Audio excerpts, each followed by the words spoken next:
قال الله تبارك وتعالى يا أيها الذين آمنوا আতিউ আল্লাহ আতিউ রাসূল ওয়া উলিল আমরি মিনকুম।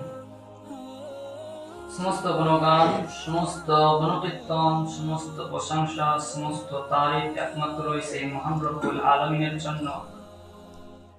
আমরা প্রত্যেকেই আমরা নিজ নিজ কর্ম ত্যাগ করে এই পবিত্র স্থান মসজিদে আমরা একত্রিত হতে পেরেছি। তাই সংক্ষিপ্ত আকারে ছোট্ট একটি বাক্যের মাধ্যমে বলি তারপরে পরে আখিরি নবী জনাবে মুহাম্মদ রাসূলুল্লাহ সাল্লাল্লাহু আলাইহি ওয়াসাল্লাম, তিনার উপর শত কোটি দরুদ ও সালাম শান্তির ধারা বর্ষিত হোক। আল্লাহুম্মা সাল্লি আলাইহি। সম্মানিত উপস্থিতি, আল্লাহ সুবহানাহু ওয়া তাআলা তিনি বলছেন আল-ইয়াওমা আকমালতু লাকুম দীনাকুম, আজকে আমি তোমাদের দ্বীনকে বা ইসলামকে আমি পরিপূর্ণ করে দিলাম। ইসলাম যে ধর্ম, মানুষ ইসলামকে তিনি বলছেন এবং পুরো পৃথিবীর মানুষকে বলছেন আল-ইয়াওমা আকমালতু লাকুম দীনাকুম। আজকে আয়াত নাযিল করে তারপর তিনি বলছেন আল্লাহ তাআলা যে দ্বীনকে আমি পরিপূর্ণ করে দিলাম। মানে দ্বীনের ব্যাপারে মানুষের জানা অজানা আর কিছু বাকি আর থাকলো না। মানুষ যা করবে সব কোরআনে পেয়ে যাবে, এর বাইরে কিছু থাকবে না। অতএব আল্লাহ তাআলা বলছেন আমি দ্বীনকে পরিপূর্ণ করে দিলাম।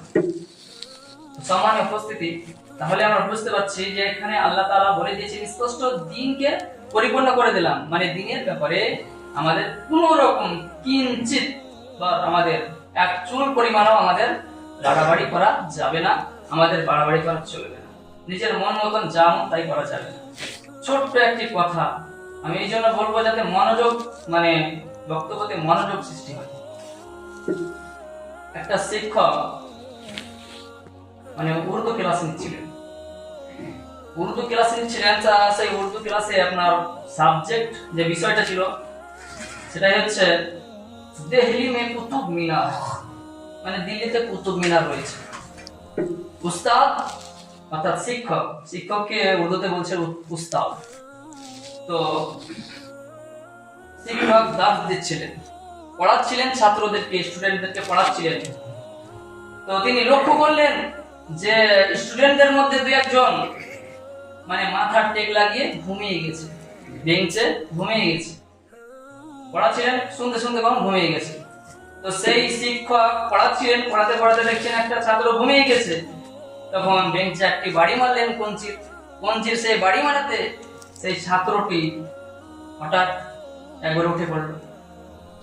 তো শিক্ষক উর্দু ক্লাস নিচ্ছিলেন, এমন অবস্থায় একজন ঘুমিয়েছিলেন একটা ছাত্র। তো এই ছাত্রের বেঞ্চে একটি বাড়ি মারার কারণে ছাত্রটি কি হলো, তার ঘুম ভেঙে গেল। হঠাৎ এবার দাঁড়িয়ে নিচ্ছেন সরাং করে। তারপর তাকে বলছে, ও কিন্তু হালকা হালকা শুনছিল বিষয়টা, যে কি বিষয় আমার শিক্ষক পড়াচ্ছে। তারপরে সে ওটা শুনতে শুনতে তখন তাকে বলা হচ্ছে, শিক্ষক তাকে বলছে যে আচ্ছা সেই তালমিজ অর্থাৎ ছাত্রছাত্রীকে বলছে তিলমিজুন। তো তাদেরকে বলা হচ্ছে যে আমি কি দাস দিচ্ছিলাম, আমি কি পড়াচ্ছিলাম। তখন সেই জুমার খুতবা হচ্ছে, কথা বলবেন না, কোনো ইশারাও করা যাবে না, নইলে ফজিলত বাতিল বলে গণ্য হবে। তো বলছিলাম সেই আবার একই কথায় আসছে, সেই শিক্ষক তিনি পড়াচ্ছিলেন, পড়াতে অবস্থায় এমন অবস্থায় ঘুমন্ত ছাত্রটির বেঞ্চের সাইডে বাড়ি মারার কারণে ছাত্রটি উঠে গেল। এবং উঠে যাওয়ার পরে সেই ছাত্রটি যখন উঠে গেল, সেই শিক্ষক কি বলছে আমি কি দাস দিচ্ছিলাম, কি পড়াচ্ছিলাম, তখন কি শুনলি তুই?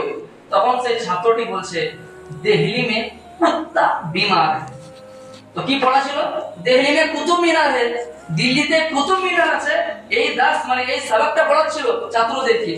ছাত্রটি কিছুটা ঘুমিয়ে গেছে, কিছুটা দেখেছিল তাকাচ্ছে, ঘুমাচ্ছে এইভাবে। তারপরে ছাত্রটি বলছে দিল্লি মে কুত্তা বিমারে। তাহলে পার্থক্যটা কি দাঁড়ালো বলে? দিল্লি মে কুতুব মিনারে পড়াচ্ছে আর দিল্লি মে কুত্তা বিমারে ছাত্রটা শুনছে, ও তাই বলছে। তো আমাদের অবস্থা তাই, যখন কোনো আলেম বা কোনো বক্তা যখন সঠিকভাবে বলে আমরা ঠিকভাবে শুনি না সঠিকভাবে, তারপরে আবার দ্বিতীয়বার ওই ব্যাপারে প্রশ্ন, ওই ব্যাপারে আবার কথা টানাটানি, ওই ব্যাপারে তর্ক বিতর্ক, অনেক রকম দ্বন্দ্ব সৃষ্টি হয়। সম্মানিত উপস্থিতি, সেই দিকে লক্ষ্য রেখে রমজান মাস, পবিত্র রমজান মাস, রহমতের মাস, হ্যাঁ, রমজান বিষয়ে কিছু বলা আমার মনস্থির ছিল, কিন্তু বিষয় আমি পরিবর্তন করে নিয়েছি। বিষয়টি হচ্ছে আমাদের মন গড়া ইসলাম কি মন গড়া না আল্লাহ রাসূলের সুন্নাত? ইসলাম মন গড়া বনাম আল্লাহ রাসূলের সুন্নাত।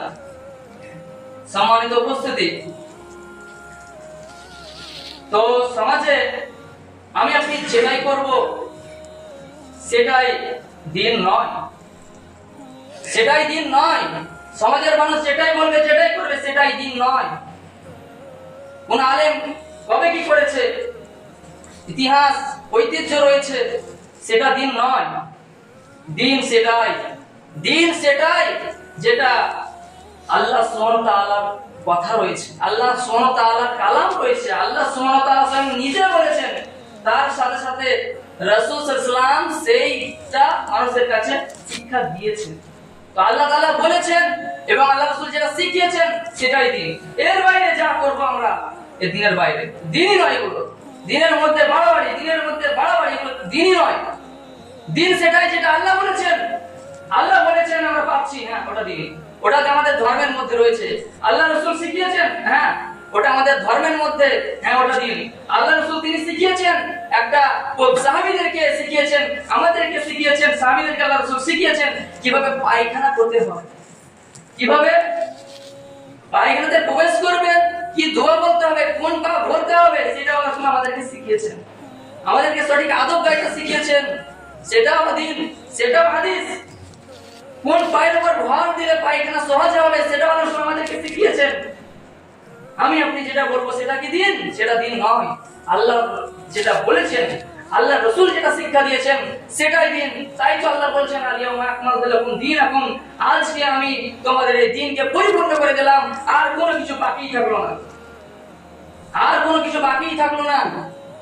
আল্লাহ সুবহানাহু ওয়া তাআলা বলেছেন সূরাতুন নাজমের মধ্যে, ওমা ইয়ানতিকু আনিল হাওয়া ইন হুয়া ইল্লা ওয়াহয়ুন ইউহা। পবিত্রের ধারণায় আল্লাহ রাসূল সাল্লাল্লাহু আলাইহি ওয়াসাল্লাম কোন মানুষদেরকে কিছু বলে না। আল্লাহ তাআলা তিনি বলছেন মানুষদের উদ্দেশ্যে, মানব জাতির উদ্দেশ্যে আয়াত নাযিল করলেন সূরাতুন নাজমের, এবং বলছেন আল্লাহ রাসূল তার মনের ইচ্ছা, মনে বাড়িয়ে বাড়িয়ে কোন কথা তিনি বলেন না, পবিত্রের ধারণায় কোন কথা তিনি বলেন না যে মানুষ জিজ্ঞাসা করলো আর মানুষের প্রশ্ন পেল না, আমি বলে দিই, এরকম আল্লাহ রাসূল কখনো বলেননি বা করেননি। এরকম একটা আয়াত রয়েছে আল্লাহ সুবহানাহু ওয়া তাআলা তিনি বলেছেন যদি আমার নবী যদি এমন করে তাহলে তার গর্দন ধরে আমি তার দ্বিখণ্ডিত করে দেব, এমন একটা স্পষ্ট আয়াত রয়েছে। তাহলে ভাবতে পারা যায় চারটিখানি কথা। আল্লাহ রাসূলের ব্যাপারে একটা আয়াত নাযিল, একটা সূরা নাযিল হয়েছে স্পষ্ট, সূরাতুত তাহরিম, ইয়া আইয়ুহান নাবিয়্যু লিমা তুহাররিমু মা হালাল্লাহু তাবতাগি মারদাতা, এই আয়াত স্পষ্ট আয়াত নাযিল হয়েছে। আল্লাহ রাসূল সাল্লাল্লাহু আলাইহি ওয়াসাল্লাম তিনি তার একটা স্ত্রীর বাড়িতে মধু খেতে যেতেন, মধু আল্লাহ রাসূলের প্রিয় খাবার ছিল, তিনি শাহাদ অর্থাৎ মধু পান করতে যেতেন। তারপরে আবু বকর রাদিয়াল্লাহু তাআলা আনহুর কন্যা অর্থাৎ আয়েশা রাদিয়াল্লাহু তাআলা আনহা, আয়েশা রাদিয়াল্লাহু তাআলা আনহা তিনি এবং অন্যান্য আরো আল্লাহ রাসূলের যত স্ত্রী ছিল সবাইকে নিয়ে একটা আলোচনা করলো যে ওর বাড়ি প্রতিদিন যায় কি জন্য, ওর বাড়ি প্রতিদিন যায় কি জন্য, আমাদের প্রত্যেকটা একটা পালি রয়েছে, ওর বাড়ি যায় কেন, বেশি যায় কেন? তো আল্লাহ রাসূল সাল্লাল্লাহু, তারপরে এই কথা যখন আল্লাহ রাসূল জানলেন, কানে পৌঁছালো, কর্ণপাত হলো, তখন আল্লাহ রাসূল সাল্লাল্লাহু আলাইহি ওয়াসাল্লাম তিনি বললেন আমি মধুকে, সাহাদকে আমি হারাম করে দিলাম। তখন আল্লাহ তাআলা এই আয়াত নাযিল করে দিলেন, ইয়া আইয়ুহান নাবিয়্যু, হে নবী, লিমা তুহাররিমু মা হালাল্লাহু লাক, কোথাকার তুমি কে, তুমি এই মধুকে তুমি হারাম করে দিলে, যে মধুকে আমি হারাম করেছি তুমি হারাম করে দিলে। তো আল্লাহ তাআলা নবীকে এইভাবে ধমক দিয়ে এরকম আয়াত তিনি বলছেন যে আপনি মধুকে হারাম করে দিলেন, মানে যেটাকে আমি হারাম করেছি মানুষের জন্য। তো নবীকে আল্লাহ তাআলা তিনি এই কথা বলেছেন, নবীর ব্যাপারে এই কথা বলেছেন, বাড়াবাড়ি করলে গর্দন ছেড়ে দেবে, এমন কথা স্পষ্ট রয়েছে। আর আজকে আমরা সাধারণ মানুষ আমরা বুঝছি কোনটা সঠিক কোনটা বেঠিক, আমরা এখনো বুঝছি না, জানার চেষ্টাও করছি না, মনে যেটা হলো সেটা। মন গড়া জিনিস সম্মানিত ভাইরা, ওটা ইসলাম নয়। আমি ঠিকই বললাম, আমার মস্তিষ্কে যেটা এলো ওটা ইসলাম নয়। আমার মনে হচ্ছে এটা সুবিধা হতে পারে, এটা করলে ভালো হয়, ওটা ইসলাম নয়। ইসলাম সেটাই দলিল দিয়ে ইসলাম চলবে, আমার আপনার যুক্তি দিয়ে ইসলাম চলে না, আমার আপনার মন গড়া কথা দিয়ে তো ইসলাম চলে না। সম্মানিত শ্রোতা মণ্ডলী, আপনি জমি কেনার সময় আপনি ঠিকই দলিল খুঁজছেন যে দলিল ছাড়া আপনি জমি কিনবেন না, দলিল ছাড়া জমি কিনবেন না। অথচ আপনি একটা ইবাদত পালন করবেন, আপনি নামাজ পড়বেন, আপনি অমুক ইবাদত করবেন, আর আপনি বিনা দলিলের কাছে, বিনা দলিল দিয়ে আপনি সেই কাজ করবেন, চলবে? চলবে এই কাজ? কখনোই চলবে না। আমার আপনাকে দলিল, প্রত্যেকটা জিনিসের দলিল দেখতে হবে। আমি তো এর আগেও একবার বলেছি, একটা ছোট্ট একটা ফর্মুলা আমি আপনাদেরকে দিয়ে গেছিলাম। আমি বলেছিলাম এর আগেও যে ফর্মুলাটা আমাদেরকে মনে রাখতে হবে যে রুজির ব্যাপারে আপনি চোখ যেখানে আপনার যতদূর পর্যন্ত যাবে, যতদূর যাবে আপনার রুজির ব্যাপারে হোক, ইনকামের ব্যাপারে, তখন আপনাকে দেখতে হবে সব কিছু আপনার জন্য হালাল।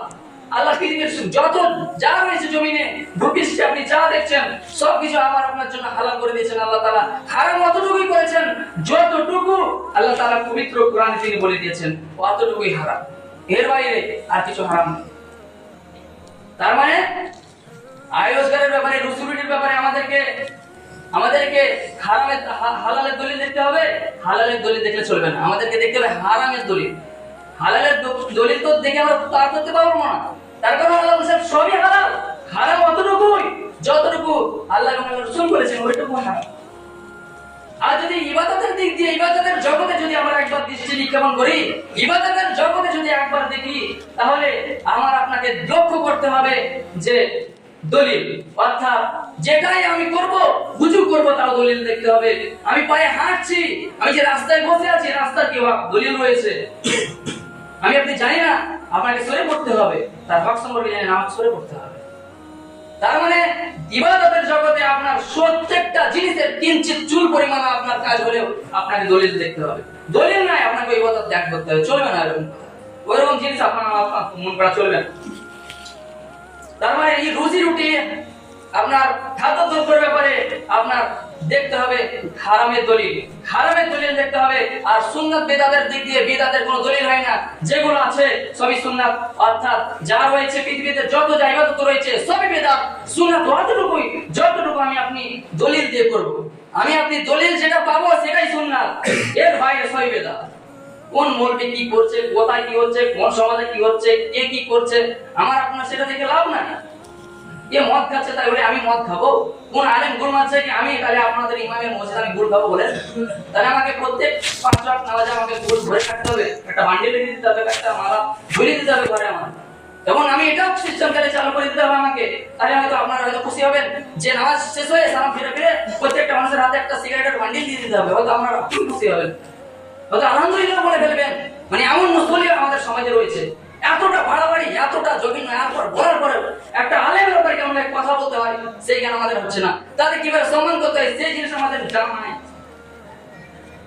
আল্লাহ রাসূল সাল্লাল্লাহু আলাইহি ওয়াসাল্লাম তিনি বলছেন, ইন্নামা জুইলাল ইমামু লিইউতাম্মা বিহি, ইমামকে নির্দিষ্ট করা হয়েছে, ইমামকে নির্দিষ্ট করা হয়েছে তাকে অনুসরণ করার জন্য, মনোরঞ্জন করার জন্য নয়। যে ইমাম যেটা বলবে, ইমামকে আপনি যেটা বলবো এইভাবে মনোরঞ্জন করবে, আমাদেরকে খুশি দিবে, আমাদেরকে আসান তরিকা দিবে, আমাদেরকে 8 রাকাত তারাবি 1 রাকাতে পড়িয়ে দিবে, আমাদেরকে 8 রাকাত তারাবি 2 না করে 8 রাকাতে ডাইরেক্ট সালাম ফিরিয়ে দিবে। এরকম মনোরঞ্জন করার জন্য আল্লাহ তাআলা তিনি আমাদের ইমামকে নির্ধারণ করেননি। আপনারা নির্ধারণ করেছেন আমাকে মনোরঞ্জন করার জন্য, অবশ্যই নয়, আপনাদের কথা অনুসরণ করার জন্য নয়। 300 সমাজ রয়েছে, হয়তো 350 বা 300 সমাজ রয়েছে, 300 সমাজের কথা যদি আমার মাথায় আসে তো কেমন মাথাটা থাকবে ওদের? আর আমি যদি একটা কথা 300 সমাজের মানুষকে বলি, সেই কথাটা যদি আপনারা গ্রহণ করেন, তাহলে জিনিসটা কেমন হবে? সম্মানিত উপস্থিতি, আল্লাহ সুবহানাহু ওয়া তাআলা বলছেন, ওয়ামা আতাকুমুর রাসূল, রাসূল তোমাদের যেটা নিয়ে এসেছে, ফাখুযু, তোমরা সেটাকেই গ্রহণ করে নাও, সেটাকেই তোমরা অ্যাকসেপ্ট করে নাও। ওয়ামা আতাকুমুর রাসূল ফাখুযু ওয়ামা নাহাকুম আনহু ফান্তাহু, আল্লাহ রাসূল যেটা নিষেধ করেছেন তোমরা সেটাকে ছেড়ে দাও, আল্লাহ রাসূল যেটা নিষেধ করেছেন সেটা তোমরা ছেড়ে দাও। আল্লাহ সুবহানাহু ওয়া তাআলা স্পষ্ট তিনি এটা বলছেন পবিত্র কুরআনুল কারীমের মধ্যে।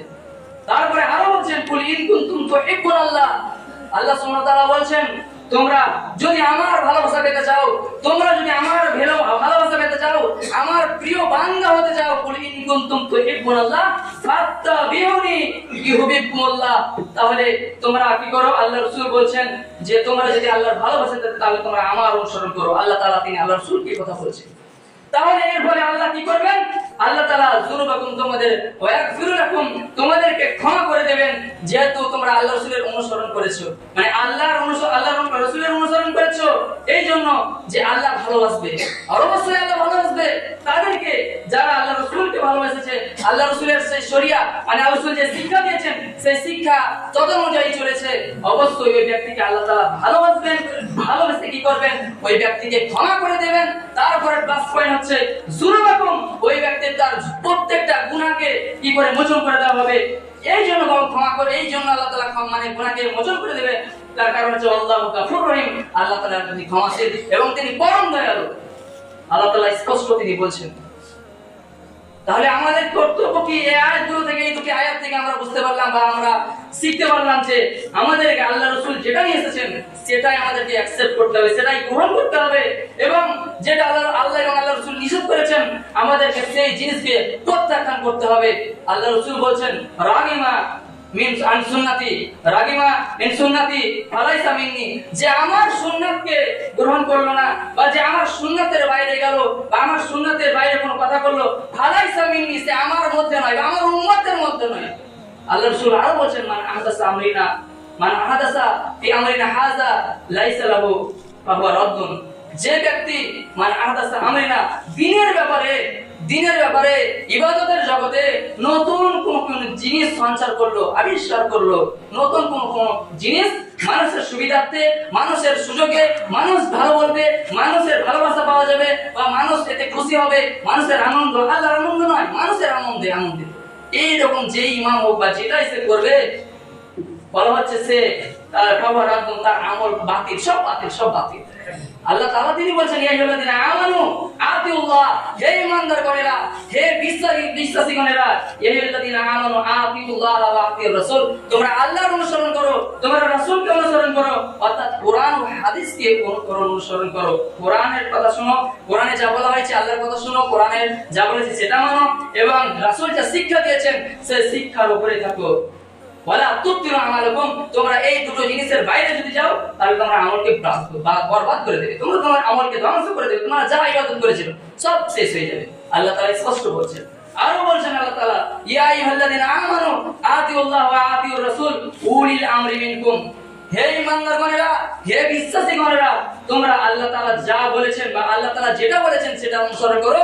আল্লাহ রাসূল সাল্লাল্লাহু আলাইহি ওয়াসাল্লাম তিনি যেটা বলেছেন বা যেটা শিখিয়েছেন সেটা তোমরা গ্রহণ করো। এবং উলিল আমরি মিনকুম, এবং তোমাদের মধ্যে যে নেতা রয়েছে, তোমাদের মধ্যে যে ইমাম রয়েছে, তোমরা তার অনুসরণ করো। আল্লাহ তাআলা তিনি স্পষ্ট এই কথা বলছেন, আমি মন গড়া কোনো কথা বলছি না, স্পষ্ট আল্লাহ সুবহানাহু ওয়া তাআলা তিনি কথা বলছেন। শুধু তাই নয়, আরো রয়েছে যেখানে বলা হয়েছে আল উলামা ওয়ারাসাতুল আম্বিয়া, আলেমরা হচ্ছে নবী সাল্লাল্লাহু আলাইহি ওয়াসাল্লামের বা নবীগণের ওয়ারিস হচ্ছে আলেমরা। নবীগণ যে কাজটি করতো সেই কাজ আজ আলেম ওলামারা করছে, সেই কাজ আলেম ওলামারা করছেন। আজ যদি একটা আলেমকে আমরা তাচ্ছিল্যের সাথে কথা বলি, আজ যদি একটা আলেমকে আমরা অসম্মান ভাবে কথা বলি, তার প্রতি ইজ্জতের আমরা নষ্ট করি, তার মানে আল্লাহর রাসূল এই জায়গায় থাকলে আমরা ওটাই করতাম। এটা এখানে প্রমাণ করে, এটাই প্রমাণ করে যে আলেমকে, যার কাছে কোরআনের জ্ঞান রয়েছে, যার কাছে হাদিসের জ্ঞান রয়েছে, যে দলিল ভিত্তিক কথা বলছে, তার এই কথাকে অমান্য যদি আমরা করি বা তার এরপরে উল্টো কথা বলি, তার মানে আজ আল্লাহর রাসূল থাকলে আমরা এই কথাই বলতাম, তার মানে আমরা সেই লাহাবের মতো, সেই আবু জাহেলের মতো, ওই রকম সেই কাফেরদের মতো, ইহুদিদের মতো, ওই রকম আমাদের কোনো পার্থক্যই থাকলো না। তারা ইসলামে আসেনি, না ইসলামে কাজ করেছে, আর আমরা নামাজ পড়ে এসে আমরা এই কাজ করছি। পার্থক্য কি? ওর চাইতে আমরা 4 গুণ এগিয়ে আছি, ওর চাইতে আমরা আরো এগিয়ে রয়েছি। একটু ভাবতে হবে, একটু চিন্তা করতে হবে, যে কাজটা আমি করছি চলছে। আমাদেরকে জ্ঞানীদের কাছ থেকে জেনে নিতে হবে। আল্লাহ রাসূল আল্লাহ সুবহানাহু ওয়া তাআলা বলছেন তোমার জ্ঞান নাই, তুমি জ্ঞানীদের কাছে জেনে নাও। তোমার জ্ঞান নাই, তুমি জ্ঞানীদের কাছে জেনে নাও। কে জ্ঞানী তার কাছে জেনে নাও। দলিল দেখো, দলিলটা দেখে তুমি তার কাছে জেনে নাও যে হ্যাঁ কি বলছে, ওটা কোরআনে আছে কি, ওটা হাদিসে স্পষ্ট আছে কি। আল্লাহ সুবহানাহু ওয়া তাআলা স্পষ্ট। তো এই ব্যাপারে আমাদেরকে দলিল ভিত্তিক আমাদেরকে দেখতে হবে। আমরা সুন্নাতের বাইরে আমাদেরকে গেলে চলবে না, আল্লাহ সুবহানাহু ওয়া তাআলার বাইরে গেলে চলবে না, আল্লাহ রাসূল সাল্লাল্লাহু আলাইহি ওয়াসাল্লামের বাইরে গেলে আমাদেরকে চলবে না। সম্মানিত শ্রোতা মণ্ডলী, আমাদেরকে ইমামের অনুসরণ করতে হবে। আল্লাহ রাসূল সাল্লাল্লাহু আলাইহি ওয়াসাল্লাম তিনি বলেছেন কুল্লুকুম রাইন কুল্লুকুম মাসউলুন আন রাইয়াতিহি। আল্লাহ রাসূল বলছেন যে পৃথিবীর প্রতিটা মানুষই হচ্ছে দায়িত্বশীল, পৃথিবীর প্রতিটা মানুষ দায়িত্বশীল, এবং প্রত্যেকটা দায়িত্বশীলদেরকে তাদের দায়িত্ব প্রসঙ্গে প্রশ্ন করা হবে, তাদেরকে জিজ্ঞাসাবাদ করা হবে তুমি যে দায়িত্বে ছিলে তুমি দায়িত্ব পালন করেছিলে কিভাবে। কোরআন হাদিসের উপরেই ডিপেন্ড করে তুমি যে দায়িত্ব পালন করেছিলে তো জিজ্ঞাসা করা হবে আল্লাহ তাআলা কাট বলে। শুধু তাই নয়, স্পষ্ট হাদিসে এটা বলছে আল ইমামু, ইমামকে ব্যাপারে বলা হচ্ছে কুল্লুকুম রাইন ওয়া কুল্লুকুম মাসউলুন রাইহি, আল ইমামু রাইন, এবং ইমামকে যে দায়িত্ব দেওয়া হয়েছিল তার সেই দায়িত্ব প্রসঙ্গে রায়াতিহি জিজ্ঞাসাবাদ করা হবে যে তুমি অমুক ছাতিনা গ্রামে অমুক মসজিদে তুমি একটা ইমাম ছিলে, তুমি তার দায়িত্ব বহন করছিলে, তা তুমি কি দায়িত্ব বহন করেছো? মানুষকে কয়টা কোরআন হাদিসের কথা শুনিয়েছো না মন গড়া কথা বলেছো? কাল কিয়ামতের মাঠে আমাকে তো ধরবেই যদি আমি কোরআন হাদিসের বাইরে কথা বলি। ছাতিনা গ্রামের প্রতিটা মানুষের পার্সন ধরে, তখন কাল কোথায় যাব বলে? কোন জায়গায় কিভাবে ছাড় পাবেন? ছাড় পাওয়া যাবে? মুশকিল। ছাড় পাওয়া যাবে কোরআনের বাইরে যদি আপনি চলবে না। আজ হয়তো আমি আপনাদেরকে খুশি মনে মনোরঞ্জনের সাথে আমি আপনি যেটা বললেন সেটাই আমার মস্তিষ্কে যেটা এলো কোরআন হাদিসকে একবার না বলে আমার মনে যেটা আসলো সেটা আমি বলে দিলাম, সেটাই করে দিলাম, বা আপনারা যেটা বলেন সেটাই ঠিক আছে। আপনারা বলছেন যখন 5বার কেন 10বার প্রতি মিনিটে একবার করে বলবো, অসুবিধা নাই, আমি বলে দিলাম। তো কালকে আপনারা আমাদের সাথে আপনাদেরকে সকলকে ধরবে, তখন কালকে আমাদের মানে কি বলবে? আপনি প্রত্যেকেই নিজেই আমরা এই জিনিসে আমরা প্রত্যেকেই দোষী হয়ে যাচ্ছি, প্রত্যেকে আমরা দোষী হয়ে যাচ্ছি। আমরা এই জিনিসটাকে আমাদেরকে দেখতে হবে, কোরআন হাদিসের বাইরে আমাদেরকে কিঞ্চিত পরিমাণ চলা যাবে না। আমি বলছি তো দলিল আছে তো আমি আছি, দলিল নাই আমি সেই জায়গায় না, দলিল নাই সেই জায়গায় আমি নাই। আমাকে মাথা বিক্রি করে চলতে হবে এমনটা নয়। আল্লাহ তাআলা রুজির মালিক কোনো মানুষ নাই, মানুষ আমরা সবাই ওসিলা, আমরা সবাই ওসিলা। মানুষের ওসিলার মাধ্যমে আমার আপনার সকলের রুজি রুটি, কারো ব্যবসা বাণিজ্য চলছে তো মানুষ তার কাছে ক্রয় করছে বলে তার বাড়িঘর চলছে। সে যদি ক্রয় না করে বন্ধই করে দেয় তার চলবে। তো আমরা প্রত্যেকে মানুষ হচ্ছে ওসিলা, রুজির মালিক আল্লাহ। কোনো মানুষ এটা ভাবা চলবে না যে হ্যাঁ আমার হাতে যেমন তাই আমি যা করবো তাই, হ্যাঁ এটা হতেই পারে না, ও যা বলবে ইমাম যা বলবে তাই নাকি, হ্যাঁ চলবে। সম্মানিত শতানন্দ, তো আমাদেরকে কোরআন হাদিসের বাইরে এক কিঞ্চিত পরিমাণ যাওয়া যাবে না। আলেমদের থেকে আমাদেরকে জানতে হবে, যদি মসজিদের আলেম না হচ্ছে আমাদেরকে বড় বড় আলেমদের কাছ থেকে ফতোয়া নিতে হবে। ফতোয়া বিষয়টা বিরাট টাফ বিষয়। সাহাবীদের কাছে যদি কোনো ফতোয়া যেত কোন এক সাহাবীর কাছ থেকে, তো সেই সাহাবী সেই ফতোয়া দিতেন না, জানার সত্ত্বেও দিতেন না, আরেকজন সাহাবীর কাছে পাঠিয়ে দিতেন, আরেকজনের কাছে পাঠিয়ে দিতেন, আরেকজনের পুনরায় আবার সেই সাহাবীর কাছে তখন তিনি ফতোয়াটা দিতেন। তো এরকম ব্যাপার। ফতোয়া খুবই কঠিন জিনিস জানার পরেও সাহাবীরা মানে করতেন যে সঠিকটা আরো জানার চেষ্টা করতেন যে না যদি ভুলে যায়। আমি একটা কথা বলে দিলাম, আজকে তো আমি কথাটা বলে দিলাম যে হ্যাঁ টাইমটা বলা যাবে, এটা করা যাবে, ওটা করা যাবে, এটা করতে পারেন, মরাখানা করতে পারেন, আরো দিতে পারেন, মানে আমি ধরেন কথা বলে দিলাম, 2-4টা কথা আমি বলে দিলাম যেগুলো মানে কারণ না সেগুলো হয়তো বলে দিলাম, কথা আমি বলছি। এবার সেই আমি এখান থেকে চলে গেলাম, কোন একটা কারণবশত আমার সাথে দ্বন্দ্ব সৃষ্টি হয়ে গেল, আমি চলে গেলাম, আপনাদের ওটা চালু থেকেই গেল, অমুক আলেম বলেছিল কাল কাঠ বলায় আমাকে ধরবে, আপনাদেরকেও ধরবে। অথচ আল্লাহ তাআলা বলেছেন তুমি নিজে বাঁচো, তোমার নিজের প্রতিবেশীকে বাঁচাও, তোমার আহালকে বাঁচাও। সম্মানীয় শ্রোতামণ্ডলী, তাহলে আমার এই কোরআন হাদিসের কথা বলে এতটাই অপরাধ? পরিশেষে আল্লাহ সুবহানাহু ওয়া তাআলার কাছে দোয়া করি, আল্লাহ সুবহানাহু ওয়া তাআলা যেন আমাদের সকলকে সঠিকভাবে কোরআন ও হাদিসের প্রত্যেকটা দলিল যাচাই বাছাই করে আমাদের দুনিয়াতে প্রতিটা ইবাদতে অংশগ্রহণ যাতে আমরা করতে পারি, আমিন। আল্লাহ তাআলার কাছে দোয়া করি আল্লাহ তাআলা যেন আমাদের সকলকে সঠিকটা বোঝার এবং সঠিকের উপর আমল করার তৌফিক দান করেন, আমিন। আল্লাহ সুবহানাহু ওয়া তাআলার কাছে দোয়া করি আজ এই পবিত্র জুমায় যত কোরআন ও হাদিসের যা কিছু আলোচনা করা হলো সেই আলোচনার উপরে আমরা যাতে আমল করতে পারি, আমিন।